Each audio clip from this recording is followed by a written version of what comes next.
పశ్చిమ విద్యాసిగలో మరో మైలురాయి దాటిందని మహోత్తర ఘట్టానికి 200 కోట్లతో జీవో జారీ చేసిన రాష్ట్ర ముఖ్యమంత్రి యనమల రేవంత్ రెడ్డికి డిప్యూటీ సీఎం బట్టి విక్రమార్కకి జిల్లా మరియు నియోజకవర్గ ప్రజల పక్షాన ప్రత్యేకమైన ధన్యవాదాలు తెలిపిన వరంగల్ పశ్చిమ నియోజకవర్గ శాసనసభ్యులు నాయని రాజేందర్ రెడ్డి. ప్రధాన విద్యా వ్యవస్థ పటిష్టంగా ఉన్న నగరంలో 200 కోట్లతో ఇంటిగ్రేటెడ్ పాఠశాల ఏర్పాటు చేయడం ద్వారా వరంగల్ పశ్చిమ నియోజకవర్గం విద్యా హబ్గా మారనుందని తెలిపారు. ఈరోజు రాష్ట్ర వ్యాప్తంగా బడుగు బలహీన వర్గాలకు విద్య అందించేందుకు 4,000 కోట్లతో నిన్న 20 కొత్త ఇంటిగ్రేటెడ్ రెసిడెన్షియల్ పాఠశాల ఏర్పాటుకు ప్రభుత్వం శ్రీకారం చుట్టిందని ఎమ్మెల్యే హర్షం వ్యక్తం చేశారు. హన్మకొండ చరిత్రలో ఇది సువర్ణ అధ్యాయమని పేర్కొన్నారు. నేను దాని క్యాలెండర్ రిలీజ్ చేస్తా. మీ 10 ఏళ్లలో చేసినా మీరు చూపించండి. నేను చేయలేని అని నేను చేసిన నేను చూపిస్తా. చేత కాదు రారు గతంలో అంటే నా స్థాయి కాదు. ఆయన కార్పొరేట్ తెలియని డైరెక్టర్ నా స్థాయి అని ఆయన గురించి మాట్లాడాలంటే మరి ఇవాళ నేనే ఎమ్మెల్యే, నేను మాజీ ఎమ్మెల్యే వచ్చాను. మీకు కార్పొరేటర్ కూడా కాదు, ఒక కలిసి డివిజన్ ప్రెసిడెంట్ జిల్లా ప్రెసిడెంట్ కావచ్చు. ఇప్పుడైనా దాని మీద స్పందించుకో. ఏం చేసినావు అనుకోకుండా జిల్లాకు జవాబు చెప్పు. ఇక్కడ ఇది తక్కువైంది, అక్కడ అది తక్కువైంది. మేము చేసిందంటే మీరు ఏం చేసిందో చెప్పండి అని మాట్లాడితే ఏముండదు. వాళ్ళకి కేవలం కొడుగుడి మీద ఈగలు దిగటానికి విమర్శ ఖండిస్తున్నాం అని ఒకరే చెప్తారు తప్ప దేనికి ఖండిస్తారు, దేనికి చేస్తారు అనే సబ్జెక్ట్ ఉండదు. నిన్న కూడా చూసినాం. నిన్న ఇలా పేపర్లు వచ్చింది. నడి చౌరస్తాల ఇవాళ పేపర్ చదివిన ముందుగా నిన్న పోయినట్ట వీటన్ని తీసుకురాట. నడి చౌరస్తాల షాప్స్ ఉన్నాయి, వాటిని తొలగిస్తున్నారు. దానికి టీఆర్ఎస్ మాట్లాడు. మాకు లేదా వాళ్ళకి దిగొస్తూ వాళ్ళని కాపాడుకోవాలని ఆలోచన మాకు లేదా?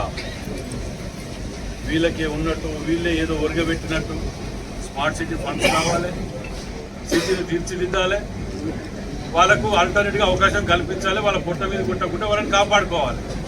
మీరేం చేసిండ్రు? ఆ సందులలో కట్టినవన్నీ ఒక్కొక్కరిని 3 పంచుకున్నట్టు టీఆర్ఎస్ పందికొక్కరు పుట్టినట్టు బుక్కి వాటికి కిరాయికిచ్చుకోవటం. వాటన్నిటిని కూడా బయటికి తీస్తాను. ఇక తీసి వీళ్ళందరినీ అక్కడ అకామిడేట్ చేస్తాను నేను. అంతేకాకుండా veg and non veg market కదా, మేము కంప్లీట్ చేసిన వాళ్ళు ఏదో బావులో పెట్టి కంప్లీట్ చేసి ఇన్కంప్లీట్లో పెడతారు. మీరు 75 పైసలు పట్టుకొచ్చి మేము పెడితే మేమే కట్టిన దానికి మీరు రంగులు ఇచ్చినట్టు ఇది అలవాటు అయిపోయింది అన్నట్టు వీళ్ళకి.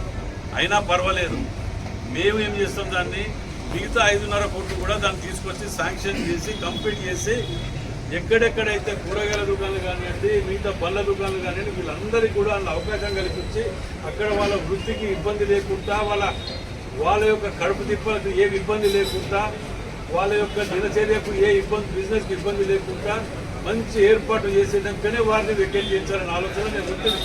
కానీ హన్మకొండ చౌరస్తా సెంటర్లో బస్ స్టాండ్ని ఆగటానికి, గతంలో అది బస్ స్టాండ్, అప్పుడు దాన్ని అన్నీ ఒక 40 దుకాణాలు ఇప్పుడు ఉన్నాయంటల్లా. వారికి ఆల్టర్నేట్ కూడా అకామిడేట్ చేస్తానికి మేము తప్పకుండా చేస్తాం. వాళ్ళని మధ్యలో వదిలిపెట్టాం. కానీ స్మార్ట్ సిటీ నిధులు రావాలన్నా, చూడటానికి అభివృద్ధి చెందాలన్నా, అక్కడ బస్ స్టాండ్లో బస్సులు ఆగాలంటే ఎక్కడ ఆగాలి? దానికి ఎవరు టీఆర్ఎస్ వాళ్ళు జవాబు చెప్తారా? అభివృద్ధి నిరోధకులా, లేకపోతే మీరు అభివృద్ధి చేయవలసి, మీరు ఎట్లాగూ చెయ్యరు. జీవితంలో మీకు అవకాశం వచ్చింది, దాన్ని ఉపయోగించుకోలే.